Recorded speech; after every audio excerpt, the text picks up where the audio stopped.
Ahoy, cruisers. All right, let's talk about hauls. More specifically, Amazon hauls. So I do see, a lot of cruise advice out there about like gizmos and gadgets and all sorts of weird little doohickeys that you should take on your cruise. But I want to, well, first say, I don't really get that. But second, I want to say maybe you should approach your cruise from a much more minimalist point of view. Because I see all these, all these, I don't want to call them travel hacks, but all these things that will make this or that easier on the cruise. And after, as many cruises as I have done, and after as much travel as I have done, both for leisure and for business, I can tell you that really none of them I would find interesting or useful. Well, not maybe none of them, but okay, here's the deal. We see videos recommending things like, all these sort of little travel gizmos, like liquid containers and hooks and fans and clips and night lights and the alarm clock that, does the sunrise thing, and packing cubes, air fresheners, that poopery stuff, shoe organizers on the door. This I find particularly ridiculous. Airplane pillows, travel organizers for the seat back and stuff like that. And I find none of that interesting. And here's my problem with all of this stuff. That it's just more stuff.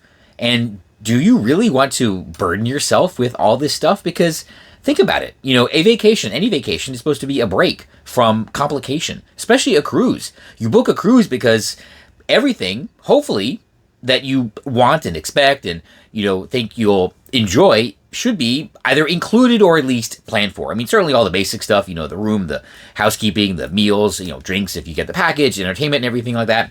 It's just all there and you don't really have to think about it. So why burden yourself with all this extra stuff that you have to deal with? Because, what's the whole process here, right? That gizmo might look like it will help you in the cabin, but think about it. You watch the video, then you really should research it, right? And then you have to order it and then pay for it, then wait for it, then when it arrives, figure out how to use it, how you would set it up, how you would organize it. Then for your trip, for your cruise, if you fly, drive, whatever, you have to pack it. You always have to carry it with you. It's something to lug around. And then, depending on when you would use it, you have to unpack it, set it up, use it for a few minutes, really, not that often. Then, when you're done, like when the cruise is over, you have to pack it up. You have to carry it around. You have to carry it home. And depending on what it is, you may have to clean it, fold it up. Then you have to store it and keep it. Then you have to remember to use it the next time, and that is if you haven't found a replacement. So that is the whole life cycle of each of these little travel gadgets that I don't use. If it weren't for you people, I probably wouldn't take more than a phone and a charger on the cruise with me, and just a basic toiletries, right? I get those little toothbrush kits from Amazon. I just take one per cruise. There's a toothbrush and toothpaste, and I throw some floss in there, and I'm done. And a couple of other things to apply, sunscreen and things, but that's pretty much it. I have no use for any other liquids or anything like that. And maybe I take the liquid IVs, and depending on whether or not I have the package, a bottle, the one I showed you the other day. And that's pretty much it. I will admit, you all know this, my luxury on the cruise, especially if it leaves from Florida, is clothes. I take a lot of clothes. I like changing costumes, but that's about it. I don't ever take a snorkel. I rarely take even water shoes unless I know I'm going to be getting off the ship on the private island. And I don't take... I don't wear jewelry anymore. This broke. That wristband, you might have seen it in some of the videos, and I don't really wear any of the rings anymore. Yeah, I just don't take any of that stuff.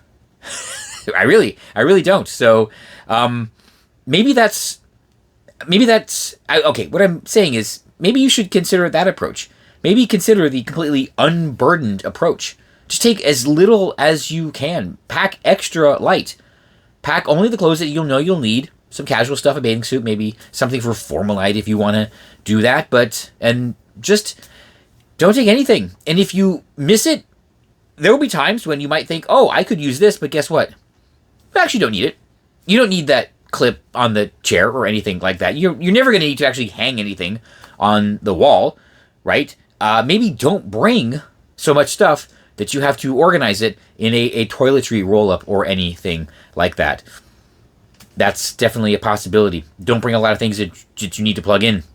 I still only use my little USB plug, and I have everything for you. I have 2 phones, sometimes 2 cameras, all the mounts and grips for that. I have my screen, a couple of battery packs and everything, and I still use just the one charger. That's it. No more. And that works perfectly fine for me. Yeah, I do not want to be burdened by what I have previously been burdened by. So maybe on your next cruise, instead of amassing a whole collection of gadgets and gizmos, leave everything behind. Just leave everything behind and just choose not to deal with anything. And really, wouldn't that be a much more relaxing cruise? You know, when you actually don't bring things you have to deal with? I think so. Absolutely. And I still don't understand the fans. This is a very new thing. I really still do not understand the fans. Seriously. What's with the fans? Anyway, if you book a cruise to truly get away from everything and to literally leave everything behind, then, you know what? Maybe, in a very minimalist way, I'll see you on board.